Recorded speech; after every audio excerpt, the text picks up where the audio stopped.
My name is Gail Giles Gidney and I'm Mayor of Willoughby City Council, and what a pleasure it is to be here with you this evening for our Community Information Seminar. We engage regularly with our community on the fourth Monday of the month with a variety of topics. And the topic tonight is around crime prevention and e-safety. And certainly we are all concerned about keeping our families and indeed ourselves safe. And tonight we're going to be discussing everything you need to know about protecting yourself and your loved ones. And we're really pleased tonight to be joined by Jenni Brown, who is from the North Shore Police Crime Prevention Area. And you're going to be sharing your expertise, Jenni. We're really looking forward to that. Yes, thanks, Mayor Gail. Thank you for having me here tonight. Oh, pleasure. And we'll be hearing from you shortly. And we're also going to be receiving some practical tips from the Australian Government e-safety website, cyber.gov.au,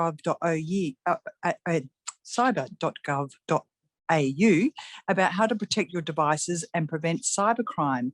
And we're really pleased that we're going to be joined by Brad Herring, who is Council's Chief Information Officer at the coalface right here at Council. And we're going to have the opportunity for questions. And so please feel free to send those through and through the chat function, and we'll be doing the Q&A at the end of each presentation. And there will be opportunity also to ask further questions at the end of the presentations. And also joined tonight by our CEO, Deborah Just. Welcome, Deborah. Thank you, Mega. Lovely to be here. And before we head into the presentations, Deborah, I'd just like to take a moment to ask you about what inspired you for this topic tonight. Well, I think we all appreciate that the more sophisticated technology gets, also the more sophisticated criminal activity does too. So I think we've seen an increase in scams, threats, and also cyber activity as well. So there are a lot of people. We're a very diverse city. Families make up 35% of our population. So there are a lot of parents out there who are concerned in terms of their children's safety. Similarly, we have quite a large older population, senior population too, who may be vulnerable from time to time to these scams. So the key to this, if we're going to have a resilient society around good use of technology, is very much around knowledge, and that's what this evening's presentations are about. Fantastic. And I also understand that Council itself was targeted. Yes, like many organisations during the pandemic, we got regular phishing and attempted breaches. So our IT team had to be very quick and very nimble and defend our systems, which they did admirably. And we'll hear from Brad, as you said, a bit later on this evening to give some more tips to the general population around cybersecurity. Wow, interesting when you've got a big organisation like this that's targeted as well. So we look forward to hearing further from Brad in that respect. So we're now going to head into our presentations this evening. And as I mentioned, we're joined by Senior Constable Jenni Brown, the Crime Prevention Officer from the North Shore Police Area Command. And Jenni's had 13 years experience with the police and 3 years as the Crime Prevention Officer. And her first presentation is Crime Prevention, Protecting Yourself at Home and in the Streets to Scams, Rip-Offs and Identity Threats. So over to you, Jenni. Thank you very much, Mayor Gail. So, yes, as the introduction said, my first presentation will just be some crime prevention tips relating to some of the crimes that do get reported on the North Shore. So, yeah, I've made this presentation very relevant to the local community because we are getting reports of some of these types of crimes quite regularly. So, okay, I will start off with just safety at home. So probably the two of the most important things I want to point out on this list is locking your doors and windows, the second point there, which to a lot of people probably seems very obvious, but we do get a lot of reports of break and enters where doors and windows have been left open. So, and it's a, common mistake, I guess, that anyone can make. I've done it myself. So just an important message there to just make sure that you lock up your doors and windows, even at night when you're home and you're asleep. And so the top one there, trim hedges and trees. So that's, I know we all like our privacy. We like to have hedges around our home and trees for privacy, but just keep in mind that it does create an opportunity for people to conceal themselves around your home. Secure your car keys. So the reason I've got that point there is that we are getting a few crimes reported lately, and this is not just the North Shore, it's actually affecting other parts of Sydney as well, where criminals are breaking into homes just to steal expensive cars like Mercedes and BMWs. And they're stealing those cars by breaking into the home and finding the car keys. And in some cases, they will break into the home and all they'll take is the car keys. So it's obvious that they're just targeting those high-performance vehicles. And then a lot of the time that it might be just to get into pursuit or just to joyride the cars. Photograph your valuables or keep a record of them. So that's things like your jewellery. It makes it a lot easier for police to identify your goods or your jewellery that gets stolen if you have a photograph of it. It can sometimes turn up later. We might find it in a search warrant or when we search a criminal. If you hear a noise at night, turn on the lights. Call police if you feel unsafe, and in emergencies, always call 000.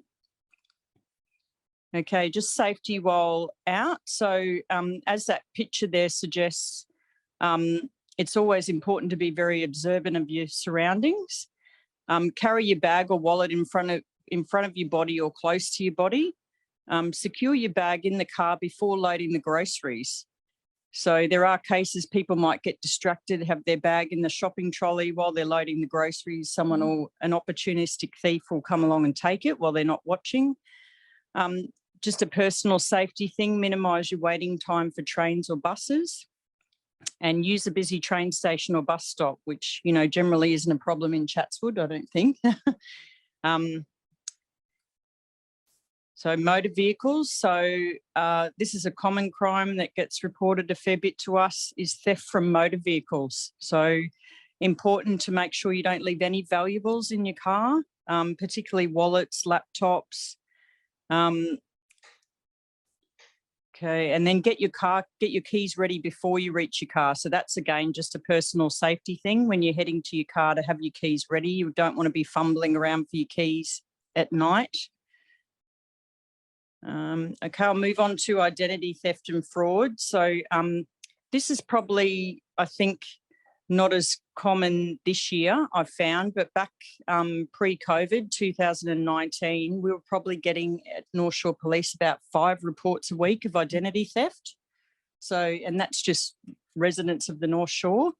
So just some stats I've got there. The cost of identity theft so far this year in Australia has been $2.5 million. So it continues to be a key enabler of serious and organised crime, which in turn costs Australia $15 billion annually. So what is identity theft? So it's basically when someone's using your personal information to obtain some kind of benefit. So credit, money, goods, etc., without your consent. So it can range from just your credit card details being used online to purchase something, right through to someone opening bank accounts in your name. So before I was a crime prevention officer, I've got an example of this. When I was in general duties, I did take a report over the front counter of the police station from a gentleman who he'd had his identity stolen and had had accounts opened with 5 different financial institutions. He was a man from Willoughby, and I know for these poor people that it happens to, it can be quite a nightmare. Like he pretty much had to blacklist himself for credit to stop them using his identity to obtain credit.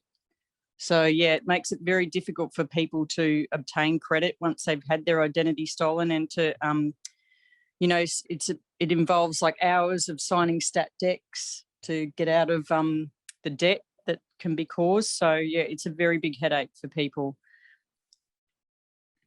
So often, yeah, people won't even know that they've been a victim of identity theft until they start receiving letters from debt collectors, unfortunately, and then very difficult to restore their financial reputation, once that happens.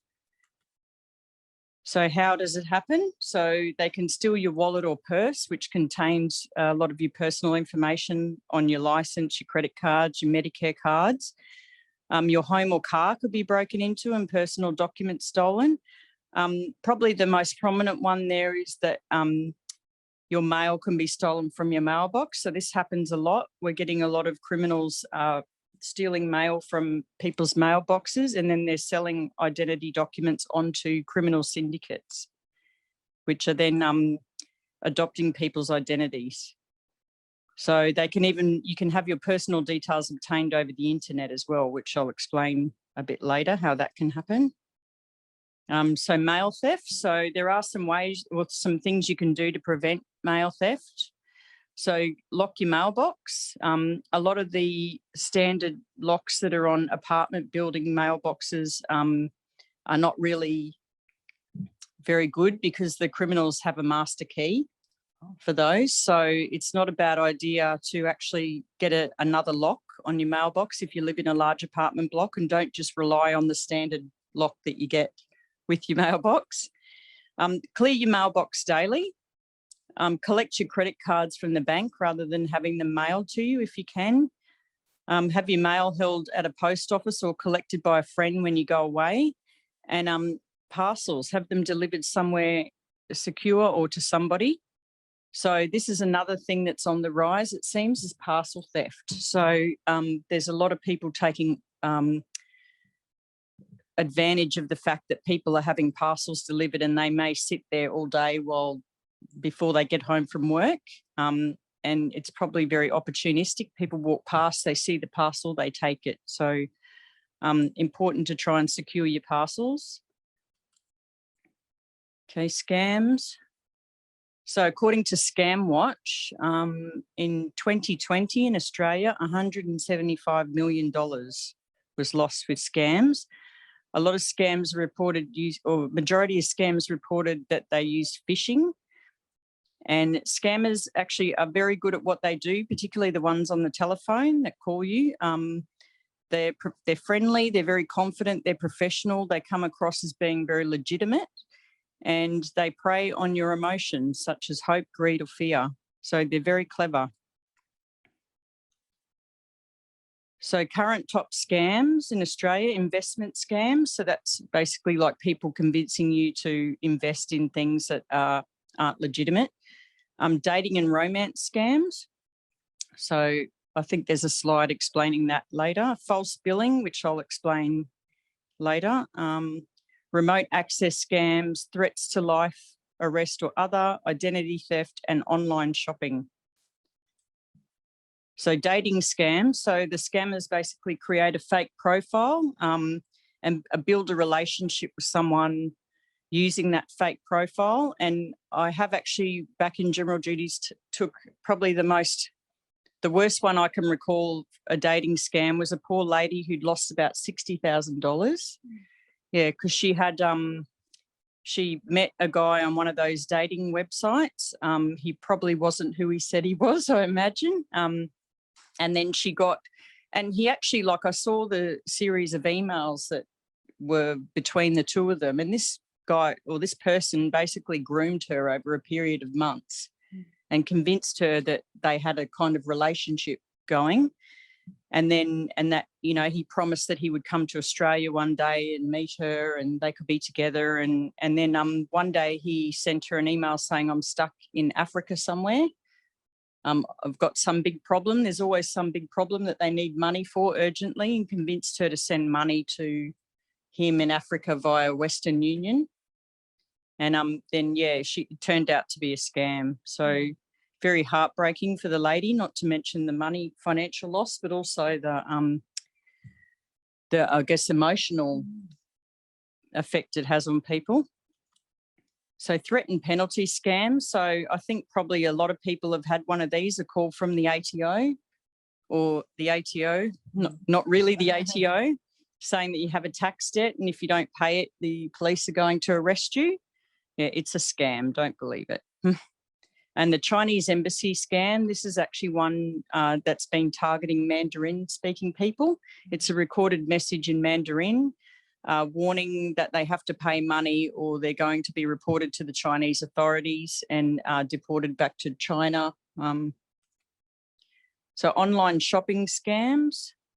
So that top one there, advertise items for sale that don't exist. So one of the big ones we're getting reported at the moment about that one, or about that top point, is puppies. Oh. So people are advertising puppies online, and I think fleecing people out of thousands of dollars for these puppies, and then the puppy never turns up.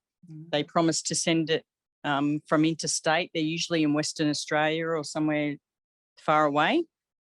And then the person pays the money, the puppy doesn't arrive. Yeah, people intervening between buyers and sellers, email fake PayPal receipts. So I've seen reports of this one as well, where somebody will be selling something online and the seller will, the person buying the product will say, I'll pay by PayPal. And then the seller receives a PayPal receipt by email.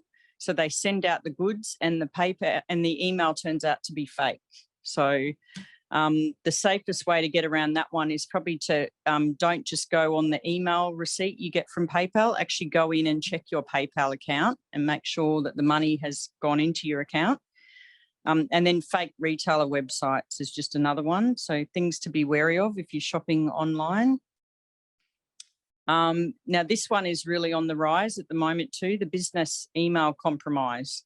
So there's somehow, criminals are somehow sort of hacking into people's emails, I guess, intervening into correspondence that's going back and forth via email, and then sending an email using an email address that's very similar to the known source, and pretending to be that source, and then doing invoices with different bank accounts and convincing businesses to send money to the wrong bank account. So I've got a good example of this one, which was tied up with another kind of fraud. So years ago, I had a man come in, I think he was from Neutral Bay or something, reported basically this business email compromise where the person had sent an email from an address very similar to his business associate, an email address, I mean, and asked him to deposit some money into a bank account. He did that. They worked out it was a fraud. So reported it, we investigated it. So the first thing I did obviously was found out where the money had gone. It was gone into a bank account in South Australia. So we got the South Australian police to go and knock on the door of that account holder. And it turns out that the lady holding that account had been a victim of a romance scam. Oh.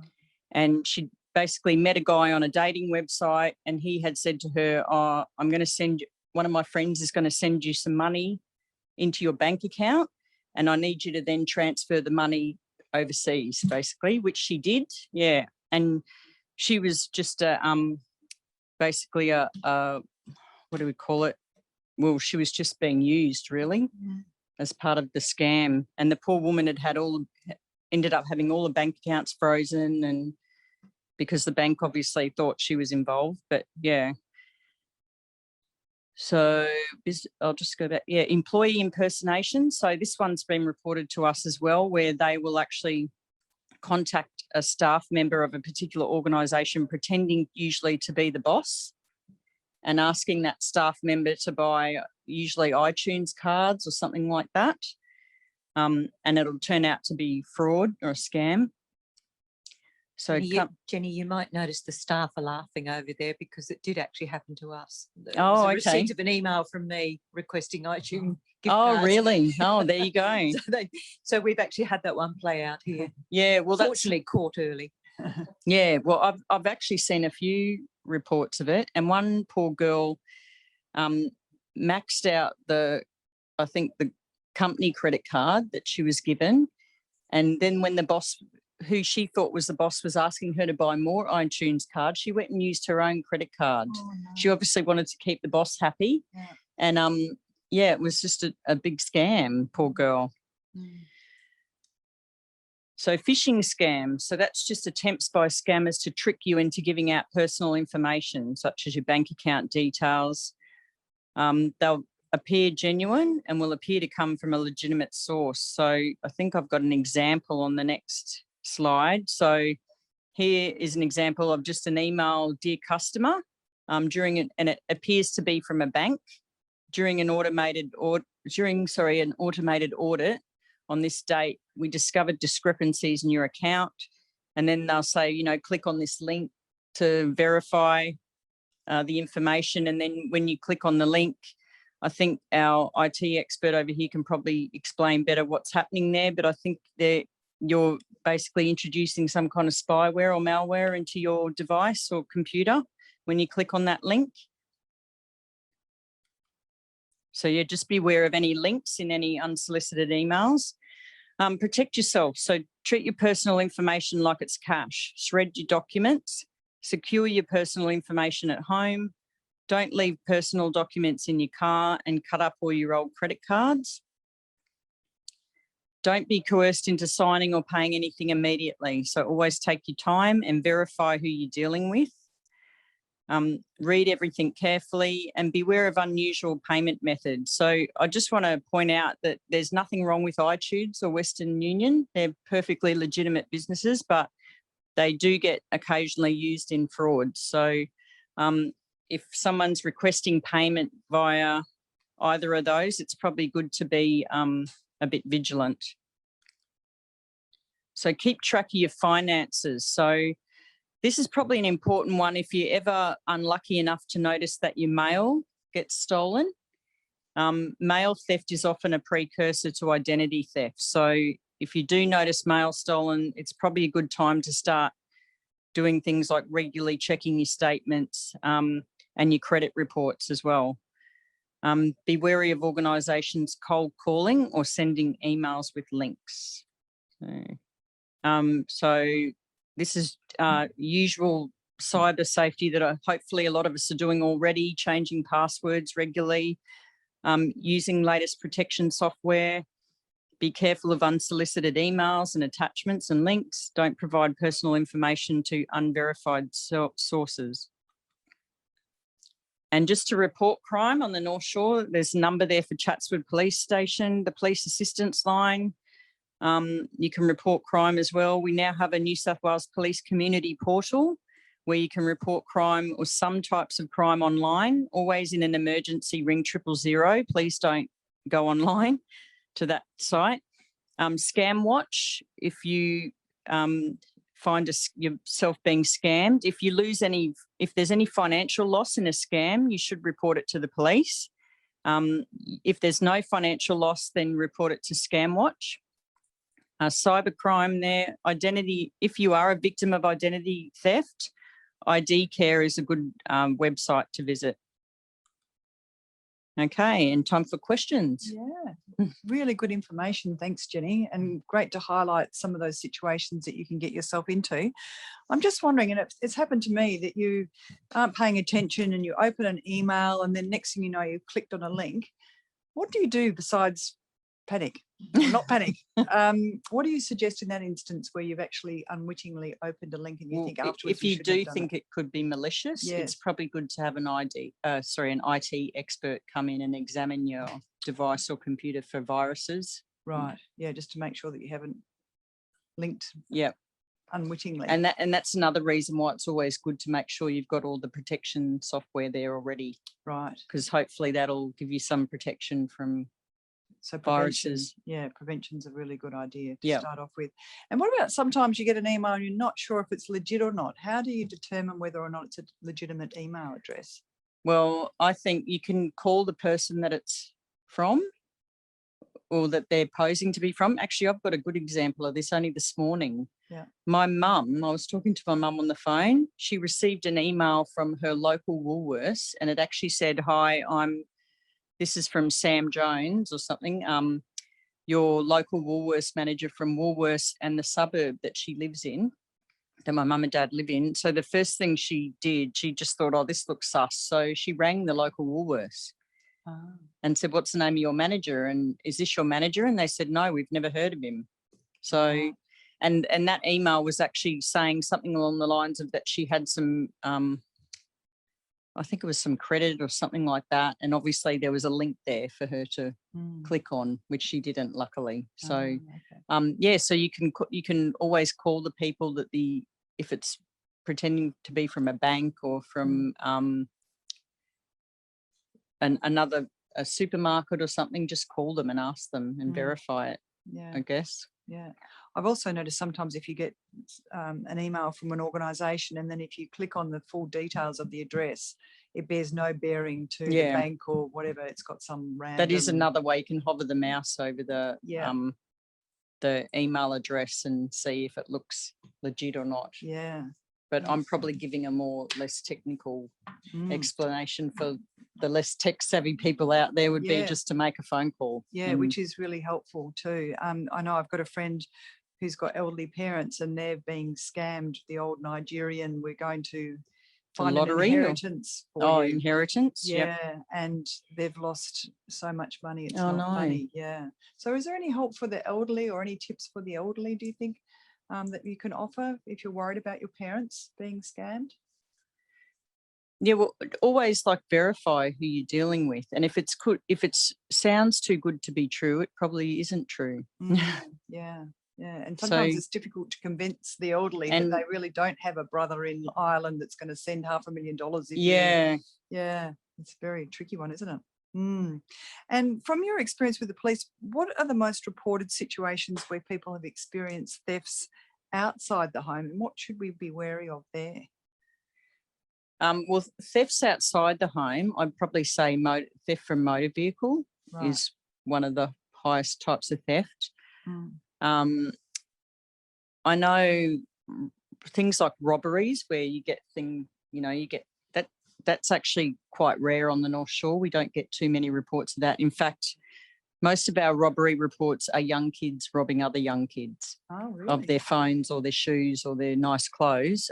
We rarely get reports of older people getting robbed. We did have one recently where a man advertised a very expensive Rolex online and then agreed to meet someone to do an exchange. I think it was worth quite a bit of money, $30,000 or something. So in that type of situation, it's always a good idea to, if you are going to meet someone to sell something that's quite expensive like that, to meet somewhere really public or somewhere safe. Don't agree to meet people where there'll be no one around.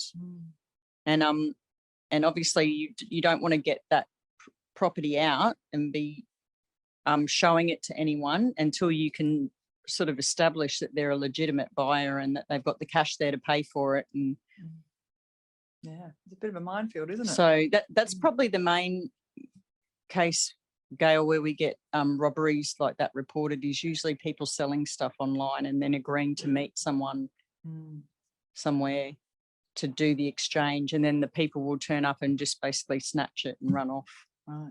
Yeah. I know the one that I had a problem with. We bought a brand new TV and that old trick of leaving the cardboard box that the TV had arrived right. in. So then the robbers knew that we had a brand new TV and then they came and stole the brand new TV. Yeah, So- well, we don't get a lot of TVs stolen anymore. Mm. More jewellery and handbags around here. Oh, okay. It's a big thing. A lot of people obviously designer handbags, the ones that are worth thousands of dollars. Like a lot of our reports of break and enters, they've stolen jewellery, handbags, cash and car keys. Wow, it's interesting, isn't it? Yeah, they have very expensive taste, the robbers around here. Oh, The okay. thieves around here. Good quality robber then.